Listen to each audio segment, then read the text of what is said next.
హైదరాబాద్ తర్వాత అత్యధిక ముస్లింలు ఉన్నది మహబూబ్ నగర్. అటువంటిది ఇక్కడ కాంగ్రెస్ను గెలిపించుకోవడం విఫలమైన రేవంత్ రెడ్డి గారు అనుకోవచ్చు.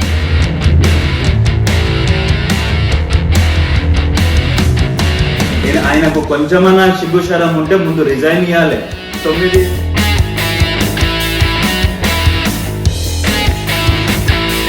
నిజంగా ప్రజలు వీటిని నమ్మి రాబోయే ఎలక్షన్లో కాంగ్రెస్ పార్టీకి అధికారం ఇస్తారు.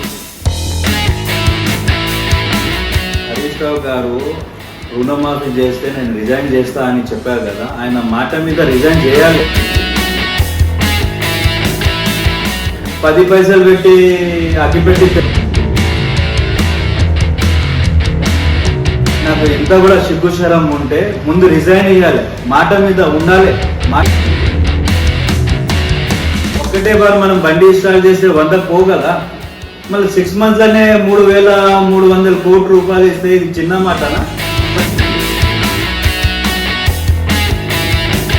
ఎట్లా మైనారిటీస్కి 3,003 crores ఎట్లా మన రేవంత్ రెడ్డి గారు శాంక్షన్ చేశారు, మొత్తం హిందుస్థాన్లో ఎక్కడ లేదు. జనాలకి ఎట్లా కన్ఫ్యూజ్ చేయాలి, ఏదో మాట్లాడాలి అని మాట్లాడుతూ ఉంటారు. ఆయన 12% రిజర్వేషన్ ఇస్తా అని మోసం చేసిండు, ఇస్లామిక్ సెంటర్ కడతా అని మోసం చేసిండు.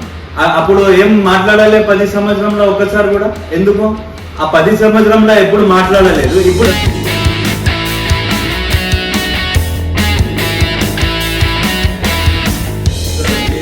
ఒకటే లక్ష్యం ఉంది, మన బిడ్డకి ఎట్లా తీసుకోవాలి అని అదే ప్రయత్నంలో. ఎన్ని అసెంబ్లీలు ఉన్నాయి, 8 లోక్సభ సీట్స్ ఉన్నాయి. అంటే నెక్స్ట్ బీజేపీకి కాంగ్రెస్కి టార్గెట్ అంటే ఏం బడ్జెట్ తెచ్చిందని వాళ్ళకు ఫ్యూచర్ ఉంటుంది. బీజేపీ గవర్నమెంట్ ఓన్లీ కుర్సీ బచావ్ తహరీక్ లా నడుస్తున్నాడు. ఎందుకంటే ఆయనకు ఆంధ్రప్రదేశ్, బీహార్ 2 స్టేట్లు కావాలి. ప్రస్తుతం మన విశిష్ట అతిథి వచ్చేసి minority district president Mohammed Fayaz గారు అయితే మనతో ఉన్నారు. సో ప్రస్తుతం దేశవ్యాప్తంగా అదేవిధంగా రాష్ట్ర వ్యాప్తంగా ముఖ్యంగా తెలంగాణ రాష్ట్రాన్ని తీసుకుంటే కాంగ్రెస్ ప్రభుత్వం అయితే అధికారంలోకి వచ్చి దాదాపు 7 months అయితే కంప్లీట్ కావస్తుంది.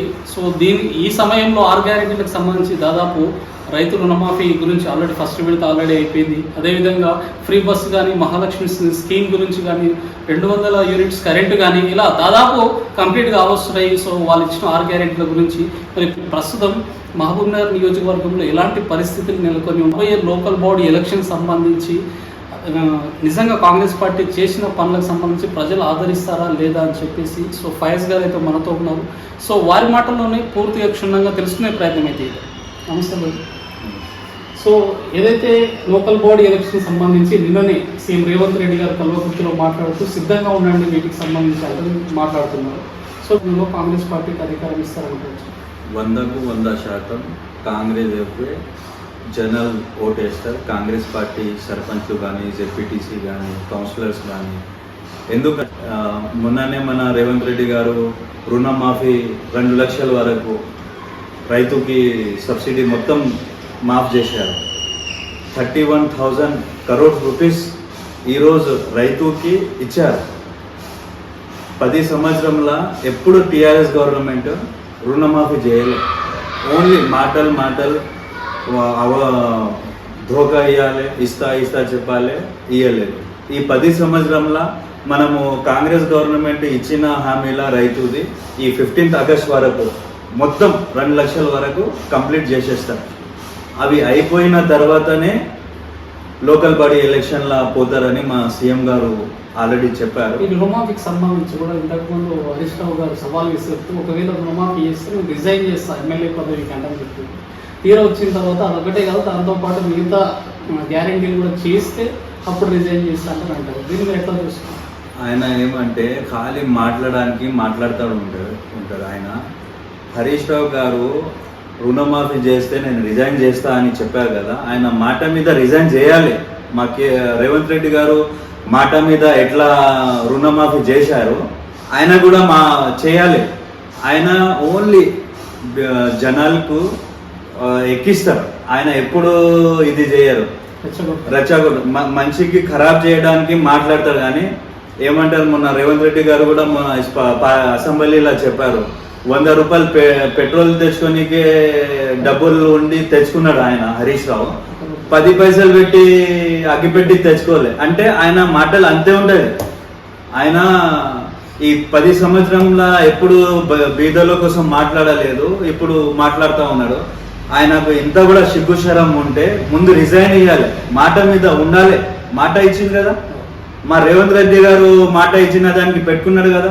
31 కోటి రూపాయలు రైతుకి ఈరోజు 2 లక్షలు అందరికి శాంక్షన్ చేసి ఇస్తున్నారు కదా.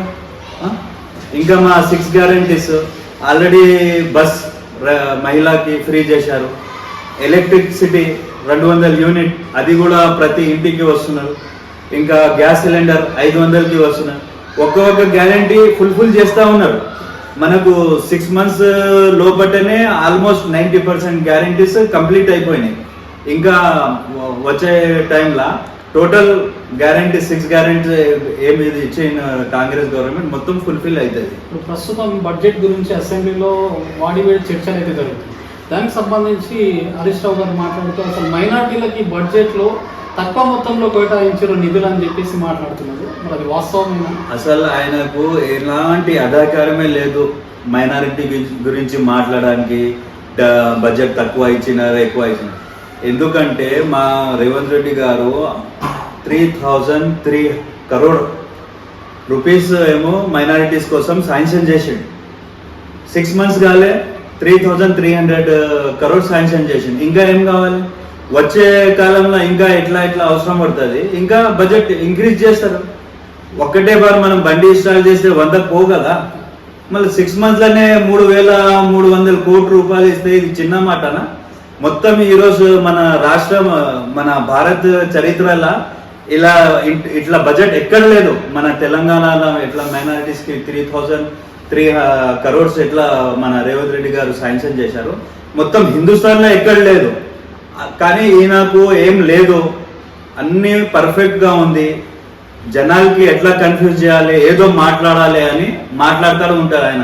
ఆయనకు కొంచెమన్నా సిగ్గుశరం ఉంటే ముందు రిజైన్ ఇవ్వాలి. 9.5 సంవత్సరం ఒక్కసారి కూడా మైనారిటీ గురించి మాట్లాడాలి. మా మస్జిద్లు పొలబెట్టారు, మనకు 12% రిజర్వేషన్ ఇస్తా అని మోసం చేసిండు, ఇస్లామిక్ సెంటర్ కడతా అని మోసం చేసిండు. అప్పుడు ఏం మాట్లాడాలి 10 సంవత్సరంలో ఒక్కసారి కూడా? ఎందుకు ఆ 10 సంవత్సరంలో ఎప్పుడు మాట్లాడలేదు, ఇప్పుడు మాట్లాడుతున్నాడు. ఏం అధికారం ఉన్నావు అని మాట్లాడుతున్నావు నువ్వు? అప్పుడు నీకు అదే మా మైనారిటీస్ పైన ప్రేమ ఉంటే 10 సంవత్సరం అప్పుడు గవర్నమెంట్లో ఉన్నప్పుడు మాట్లాడేది ఉండే. అప్పుడు ఏం మాట్లాడాలి, ఇప్పుడు ఏం చెల్లదు, ఊరికే జనాలకి కన్ఫ్యూజ్ చేయాలని మాట్లాడుతున్నాం. సో ప్రస్తుతం రాష్ట్రంలో కాంగ్రెస్ పార్టీ అధికారంలో అయితే ఉంది. సో ఎమ్మెల్యే గారు కాంగ్రెస్ పార్టీ, మరి బీజేపీ అంటే హైదరాబాద్ తర్వాత అత్యధిక ముస్లింలు ఉన్నది మహబూబ్ నగర్. అటువంటిది ఇక్కడ కాంగ్రెస్ను గెలిపించుకోవడంలో విఫలమైంది రేవంత్ రెడ్డి గారు అనుకోవచ్చా? అట్లా ఏం లేదు. వీళ్ళు టీఆర్ఎస్ వాళ్ళు ఏం చేశారంటే, వీళ్ళకి తెలుసు టీఆర్ఎస్ పోటీలో లేరు, ఓడిపోతారని. ఈ టీఆర్ఎస్ మొత్తం కేసీఆర్ మొత్తం బీఆర్ఎస్ పార్టీ మొత్తం ఏం చేశారంటే బీజేపీకి సపోర్ట్ చేసింది. అందుకోసం మొత్తం తెలంగాణలో ఒక్క సీట్ లేదు వాళ్ళకు. ఈరోజు కాంగ్రెస్ పార్టీ వీళ్ళు టీఆర్ఎస్ పార్టీకి సపోర్ట్ చేయకుంటే 2 లక్షల మెజారిటీతో గెలుస్తుండే. అందుకోసం ఒక్క సీట్ లేదు. కేసీఆర్కి బీజేపీకి ఇద్దరికి అండర్స్టాండింగ్ ఉంది. ఇప్పుడు కేసీఆర్ది 1 లక్ష్యం ఉంది, వన్ బిడ్డకి ఎట్లా ఇడిపించుకోవాలి అని అదే ప్రయత్నంలో ఉన్నారు. ఆయన తెలంగాణ ప్రజల కోసం చూసే మనిషి, బీదలకు సాయం చేసే మనిషి కాదు. తెలంగాణ వచ్చినాక ఓన్లీ వాళ్ళు 4-5 మెంబర్సే కోట్ల రూపాయలు సంపాదించుకున్నారు. కానీ బీద మనుషులకు ఏం సాయం చేశారు? ఒక్క బెనిఫిట్ లేదు. సో ప్రస్తుతం 2019లో బీజేపీ పార్టీకి ఒకే ఎమ్మెల్యే సీట్ వచ్చింది అసెంబ్లీలో. సో ప్రస్తుతం 8 సీట్లు ఉన్నాయి, 8 అసెంబ్లీ ఉన్నాయి, 8 లోక్సభ సీట్స్ ఉన్నాయి. అంటే నెక్స్ట్ బీజేపీకి కాంగ్రెస్కి టార్గెట్ అనుకోవచ్చా?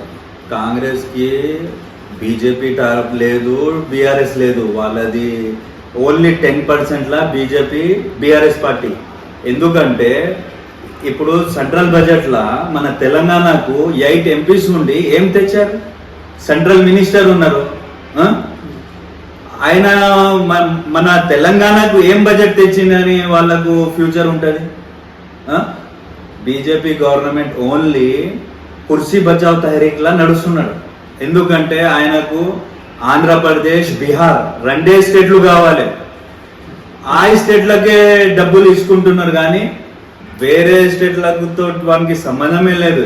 ఇప్పుడు చంద్రబాబు నాయుడు ఎట్లా చెప్తే వాళ్ళు, బీహార్ వాళ్ళు ఎట్లా చెప్తే అదే దాని ప్రకారం నడుస్తారు. కానీ మన సెంట్రల్ బడ్జెట్లో ఏముంది?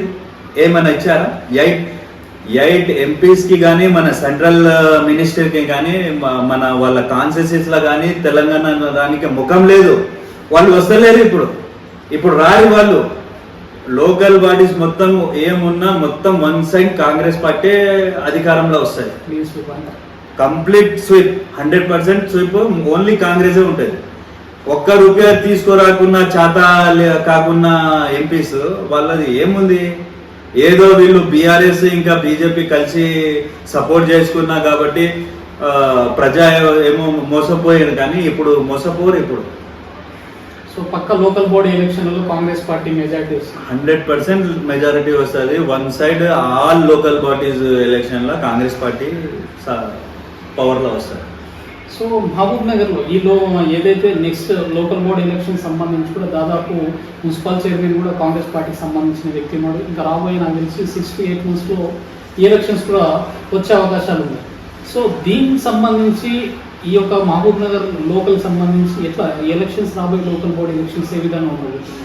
లోకల్ ఎలక్షన్ బాడీస్లో మన ఆనంద్ గౌడ్ గారు చైర్మన్ ఉన్నారు. ఆయన కాంగ్రెస్ పార్టీ జాయిన్ అయ్యి కాంగ్రెస్ పార్టీ నుంచి చైర్మన్ అయిన ఫస్ట్ డే మా ఎమ్మెల్యే గారు ఎన్ఎం శ్రీనివాస్ రెడ్డి గారు పిలుచుకొని ముందు ఎలక్షన్లో మేము మాట ఇచ్చినాము. రోడ్ మీద బిజినెస్ చేసే వాళ్ళు, చిన్న బిజినెస్ చేస్తారు కదా, వాళ్ళకు అది ఏమంటారు దాన్ని, రోడ్ల బిజినెస్ చేస్తే వాళ్ళకు తై బజారీ తీసేస్తామని చిన్న వ్యాపారీలకు మా ఎన్ఎం శ్రీనివాస్ రెడ్డి గారిది 7th గ్యారంటీకి ఫస్ట్ మా మున్సిపల్ చైర్మన్ అయితేనే ఆ దానికి మొత్తం కంప్లీట్గా తీసేసింది. తై బజారీ మున్సిపాలిటీకి వెళ్ళి తీసేసి వేలాది మందికి, thousands మెంబర్స్కి, అంటే చిన్న బిజినెస్ చేసే వాళ్ళకు ₹1 తీసుకుంటలేదు. అందరు చిన్న బిజినెస్ చేసేవాళ్ళు, రోడ్ మీద ఫ్రూట్స్ అమ్మేవాళ్ళు, రోడ్ మీద చిన్న కారోబారు చేసేవాళ్ళు అందరు ఎన్ఎం శ్రీనివాస్ రెడ్డి గారు మాట ఇచ్చిన మాటకు మాకు సపోర్ట్ చేశారని చాలా హ్యాపీగా ఉన్నారు. ఇంకా మా ఆనంద్ గౌడ్ గారు చైర్మన్ అయిన తర్వాత అన్ని వార్డుల, మన 25 వార్డుల, రామాబోలి వార్డుల, ఇంకా బీకే రెడ్డి కాలనీల, ఈ 3-4 వార్డుల వర్షం ప్రాబ్లం చాలా ఉండే. ఆయన ఎమ్మెల్యే గారు ఆయన జాయింట్ ఇన్స్పెక్షన్ చేసి ఎక్కడెక్కడ వాటర్ ప్రాబ్లం ఉంది, ఏమేమి స్ట్రీట్స్లో ఏం ప్రాబ్లం ఉంది అన్నీ సార్ట్అవుట్ చేసి ప్రతి వార్డులో అన్ని డెవలప్మెంట్స్ నడుస్తున్నాయి. జనాలు హ్యాపీగా ఉన్నారు. ఎందుకంటే ఈ 10 yearsలో శ్రీనివాస్ గౌడ్ అధికారంలో ఉన్నప్పుడు ఏ కౌన్సిలర్కి పని చేయడానికి అధికారం లేకుండే, ఏ ఆఫీసర్కి పని చేయాలంటే అధికారం లేకుండే, మొత్తం ఆయననే 1 man షో లాగా ఉండే. ఆయననే మొత్తం క్లర్క్ ఆయననే, కలెక్టర్ ఆయననే, కానిస్టేబుల్ ఆయననే, ఎస్పీ ఆయననే, ఎమ్మెల్యే ఆయననే, మినిస్టర్ ఆయననే, మొత్తం ఆయన 1 man షో నడిపించింది 10 సంవత్సరం. ఆల్ డిపార్ట్మెంట్స్ ఈరోజు హ్యాపీగా ఉన్నారు. ఎందుకంటే కాంగ్రెస్ గవర్నమెంట్ వస్తే అందరికీ ప్రజాది నడుస్తుంది, ప్రజాపాలన నడుస్తుంది. అన్ని వార్డుల డెవలప్మెంట్స్ నడుస్తున్నాయి. సీసీ రోడ్ల పని అవుతున్నాయి. స్ట్రీట్ లైట్స్ పోతే అన్ని స్ట్రీట్ లైట్స్ వేస్తున్నారు. బోర్స్, చాలా మంది బోర్స్ లేక చాలా ఇబ్బంది పడినారు 10 సంవత్సరంలో వాళ్ళు ఒక బోర్ కూడా రిపేర్ చేయలే, ఒక బోర్ కూడా వేయలే. మా ఆనంద్ గౌడ్ గారు, మా ఎమ్మెల్యే గారు మన 6 monthsలోనే మహబూబ్ నగర్లో టౌన్లో 49 వార్డ్స్లో మహబూబ్ నగర్ మండల్, హన్వాడ మండల్లో ఏమేం బోర్ల వాటర్ ప్రాబ్లమ్స్ ఉన్నాయి అన్ని సార్ట్అవుట్ చేసి కంప్లీట్ చేసుకుంటూ పోతున్నారు. సో ఈ అభివృద్ధిని బట్టి వచ్చే ఎలక్షన్లో రిజల్ట్ 100% ఈ అభివృద్ధి పైన జనాలకి ఏం కావాలి, పని కావాలి. 10 సంవత్సరంలో ఏం పని కాలేదు, జనాలు కూడా చూస్తున్నారు. ఇప్పుడు ఆనంద్ గౌడ్ గారు చైర్మన్ అయిన తర్వాత ఎట్లా ఆయన డైలీ ఎమ్మెల్యే గారు రోజాన పొద్దుగాల లేస్తే ఎక్కడ ఏం ప్రాబ్లం ఉంది ఆఫీసర్లకు చెప్పి వాళ్ళకు పంపించి ప్రాబ్లమ్ సార్ట్అవుట్ చేస్తున్నారు. అది చూసి 100% కాంగ్రెస్కే వేశారు జనాలు ఓటు. ఇలా మహబూబ్ నగర్ లో వన్ సైడ్ 49 వార్డుల 49 కౌన్సిలర్స్ వన్ సైడ్ వస్తాయి. పార్టీ పెట్టి నేనే కాదు, వేలాది మంది కాంగ్రెస్ పార్టీకి పని చేశారు, ఎమ్మెల్యే గారికి పని చేశారు. మా వేలాది మంది, లక్షల మంది ఓటు వేస్తేనే అందరు అనుకుంటేనే ఈరోజు మా అన్న రేవంత్ రెడ్డి గారు సీఎం అయి కూర్చున్నారు కదా. అందుకోసం మన దాంట్లో మీ భాగం కూడా ఉంటుంది, మీ రిపోర్టర్స్కి కూడా తెలుసు పోయిన 10 సంవత్సరం ఎట్లా ఉండే. అందరు తక్కలేకపోయినారు బీఆర్ఎస్ గవర్నమెంట్తో.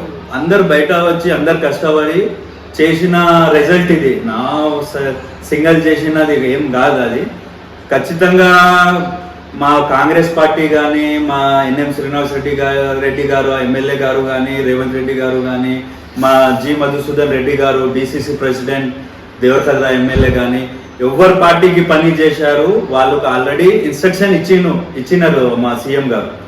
వాళ్ళు ఎవరెవరు ఉన్నారు వాళ్ళకి తెలుసు. వాళ్ళకి 100% నేను ఒక్కరిని అని కాదు, ఎవరెవరు ఎంతమంది ఎక్కడెక్కడ మొత్తం తెలంగాణలో ఎవరు పని చేశారు వాళ్ళకి 100% వాళ్ళకి ఏం కావాలి వాళ్ళకి ఫుల్ఫిల్ చేస్తారు. దాంట్లో ఎలాంటి డౌట్ లేదు, అలాంటి దానికి కంగారు పడే అవసరం లేదు. ఇప్పుడు మహబూబ్ నగర్ నియోజకవర్గానికి సంబంధించి మన వర్గాలు ఏమైనా ఉన్నాయి కాంగ్రెస్ పార్టీలో? కాంగ్రెస్ పార్టీలో వర్గాలు ఏం లేవు. ఓన్లీ రేవంత్ రెడ్డి గారు కాంగ్రెస్ పార్టీ ఒకటే, ఇలాంటి వర్గాలు లేదు. అన్నీ ఇప్పుడు అపోజిషన్ పార్టీలకు ఏం ఉండదు, వాళ్ళకు 10 సంవత్సరం వాళ్ళు ఏం చేయలేదు, ఏం మాట్లాడాలో తెలియదు వాళ్ళకు. ఏదో చెప్పాలని అట్లా దుష్ప్రచారం చేసుకుంటారు కానీ అట్లా ఏం లేదు. చిన్న చిన్న ఏమైనా ఉన్నా మా పార్టీలో కూర్చుంటారు, పెద్దవాళ్ళు ఉంటారు, అందరికీ సంజాయిస్తారు, సంజాయించి ఒక నిర్ణయం తీసుకుంటారు. ఆ నిర్ణయంలో పార్టీ నడుస్తుంది. అదే ఆ రోజు ఇప్పుడు అదే ప్రకారంగా నడిచినా కాబట్టి ఈరోజు తెలంగాణలో పవర్లో వచ్చింది కదా పార్టీ. అట్లా లేకుంటే వస్తుంటారు. 7th గ్యారంటీలో మాట చెప్పిండే పొలిటీషియన్స్ ఎక్కడ మా ఫొటోస్ ఉండదు, ఏ షాప్లో ఫొటోస్ ఎవరిది ఉండదని. ఈరోజు ఒక్క షాప్లన్నా ఉందా? ఇదే 10 సంవత్సరం ఎట్లా ఆయనది శ్రీనివాస్ గౌడ్ది ఫోటో తెచ్చుకుంటే అంటే ఈయన పోయి కలిసి వచ్చినాడు, ఈయన ఏదో మామూలు సెట్ అయిపోయేది, ఈ టిఫిన్ సెంటర్కి పోకూడదు, ఈయన ఎంత రాత్రి అయినా దందా చేసుకోవచ్చు, ఈయన ఏ ఇల్లీగల్ బిజినెస్ అయినా చేసుకోవచ్చు ఆయన బొమ్మ పెట్టుకొని. ఈ రోజు మనది అట్లా ఉండదు. ప్రజాపాలన అంటే ప్రజాపాలననే ఉంటుంది. ఆ 7th గ్యారంటీలో మా ఎన్ఎం శ్రీనివాస్ రెడ్డి గారు ఇచ్చిన మాట ఎక్కడ ఫోటో ఉందా? మీరు ఎక్కడన్నా ఉంటే మీరు తీసి చూపియండి. ఒక్క ఫోటో లేదు. అదే 10 సంవత్సరంలో ఇట్లా ఉండే 100% ప్రజాపాలన నడుస్తుంది తెలంగాణలో. ఇంకా వచ్చే 20 సంవత్సరం కూడా ప్రజాపాలననే ఉంటుంది. కాంగ్రెస్ పార్టీ 70 సంవత్సరం నుంచి ఒక రోడ్ లేకుండే, బండి బాటా ఉండే మొత్తం హిందుస్థాన్లో, మొత్తం ఇండియాలో. అక్కడికి వెళ్ళి చేసుకుంటా వచ్చి ఈరోజు మన హైవే 200 ఫీట్ ఉంది. మన స్టేట్ నేషనల్ హైవే 200 ఫీట్. అప్పుడు మనకు ఆజాదీ వచ్చినప్పుడు బండి బాట సైకిల్ మీద నడిచేటప్పుడు కూడా బాటా లేకుండే. వచ్చే కాలంలో కూడా ఎట్లా మనకు ప్రజలకు ఏమేమి సౌలత్ కావాలి అట్లా డెవలప్మెంట్ చేసుకుంటా పోతుంది మొత్తం కాంగ్రెస్ పార్టీ.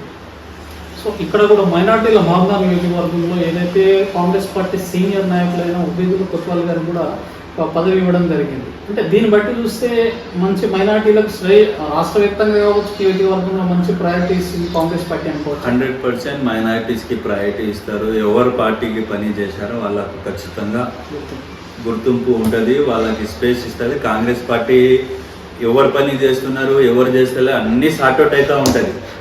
ఆయన సీనియర్ డిసిసి ప్రెసిడెంట్ 11 years చేసిండు. ఆయన చాలా కష్టపడి ఆయన పార్టీ కోసం చేశారు. దాన్ని దృష్టిలో పెట్టుకొని పార్టీ ఆయనకు స్టేట్ చైర్మన్ ఇచ్చినారు.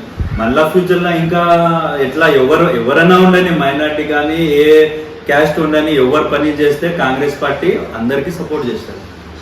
ఎలక్షన్లలో సో పోటీ అనేది ఓన్లీ కాంగ్రెస్ పార్టీ నాయకుల మధ్యలో మాత్రమే ఉంటుందని చెప్పేసి, అదేవిధంగా మొత్తం క్లీన్సీ పైన కూడా ఆశ్చర్యపోవాల్సిన అవసరం అనేది లేదని చెప్పేసి, అదేవిధంగా ఏదైతే 6 గ్యారంటీలకు సంబంధించి దాదాపు అన్ని గ్యారంటీలు సో రాబోయే రోజులు అంటే కేవలం 7 నెలలలోనే ఇన్ని మంచి పనులు చేస్తుందంటే గత 10 సంవత్సరాల నుంచి బీఆర్ఎస్ నాయకులు ఎలాంటి పనులు చేయలేదు, కేవలం మాటలు తప్ప చేతల రూపంలో ఏది చేయలేరు. కాబట్టి రాబోయే రోజుల్లో ఈ ప్రజా పరిపాలన ఇంకా కొనసాగుతుంది, ఇలాంటి అభివృద్ధి పనులు ఇంకా కొనసాగుతాయని చెప్పేసి, అదేవిధంగా ఇటు మహబూబ్ నగర్లో కూడా లోకల్ బాడీ ఎలక్షన్స్ ఎప్పుడు వచ్చినా 100% కాంగ్రెస్ పార్టీ గెలుస్తుంది. సో ఎవరైతే కాంగ్రెస్ పార్టీ కోసం మహమ్మద్ ఫయాజ్ గారు అయితే మనతో ఉన్నారు. సో వారి మాటల్లో మనం క్షుణ్ణంగా తెలుసుకునే ప్రయత్నం అయితే చేసాం.